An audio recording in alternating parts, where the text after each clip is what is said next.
we'll go to our life hack and our LinkedIn specialist here, our resident LinkedIn specialist was Angela Dunz. Good morning, everybody. So Harry and I had a discussion earlier this summer, and a lot of people in this digital age are really confused by what the role of a business card is anymore. So mine is going to be talking a little bit about what is your digital business card. So I'm going to pop into my PowerPoint. And please tell me if you're seeing my screen. Somebody give me a thumbs up. Great, that's awesome.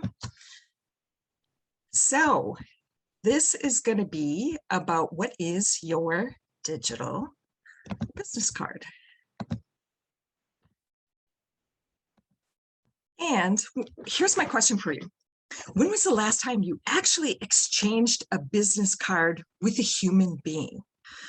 You know, in the last year and a half, unless you sent it in a card, you probably haven't had the opportunity to do that. So I am going to propose that this is the best opportunity that you have for a digital business card. So here's what usually happens. Somebody says, oh, if you're looking for estate planning, you should really do business with Patricia DeFonte.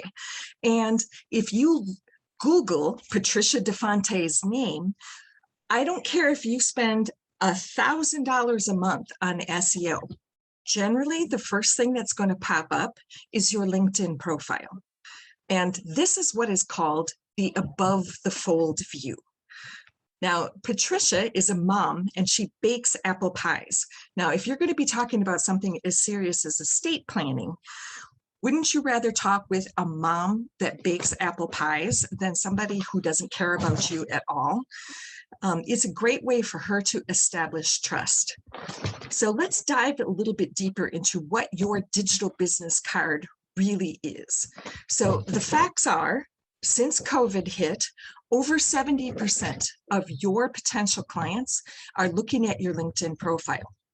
Where is it that we find our social proof and credibility and really check people out? It's on LinkedIn. And then maybe secondary would be the website. And so prospective employers, possible referral partners, anybody that you could be doing business with, the first place they check you out is your LinkedIn profile. So there have been a lot of different companies over the years that have tried to do online business cards. They've used QR codes. There's been 100 different ways, probably 1,000 different ways that people have put together digital business cards. And most of those companies have gone by the wayside. And why has that happened? Well, LinkedIn is 780 million strong. It's kind of hard to beat those numbers. Do you really want to look at an additional website and have trouble finding it, and you don't know the spelling of that person's name, whatever it might be? How many different sites do you want to look at to get an idea of who that person is? LinkedIn has really kind of become the go-to. If you can't find people on LinkedIn, our assumption these days is they're not legit. So here is an example of what I consider your digital headline. So here's my friend Sarah, and this is her headline. This is her business card. I help lawyers and busy professionals design a proactive day and be more organized. You only get that first line of whatever your headline is, but it doesn't matter what you do on LinkedIn, your headline goes everywhere with you. If you are commenting on something in the news feed, your headline goes with you. So this really has become what your digital business card is. So what are the best practices? What should you put into your headline? Who do you serve? Your phone number, like my friend Bob, he puts his phone number right in his headline. I mean, what a more efficient way can you possibly get in touch with people? What are the results that you bring? What is the problem that you solve? And maybe if you have a tagline, that really makes you memorable and sets you apart. And then these days, it's psychologically, it's been proven over and over again since COVID that we are lazy, lazy, lazy readers. Our attention span has dropped by several seconds.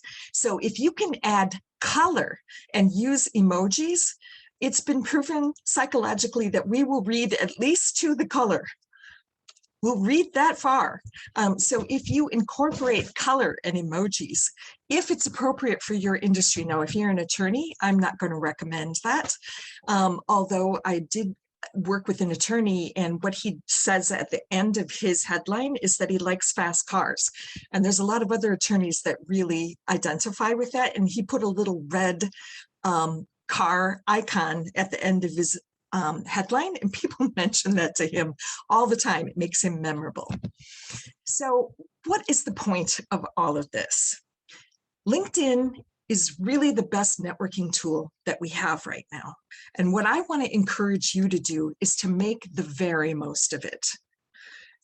Again, 70% of the people that are considering reaching out to you are going to check you out on LinkedIn first. 708 million people are on LinkedIn. Where else are you going to find other professionals? Now, if your profile isn't very interesting, you're losing people and you don't even know it. So be intentional about what it is that you represent yourself with on LinkedIn. Now, where do you check people out? And how judgy are you when you look at other people's profiles?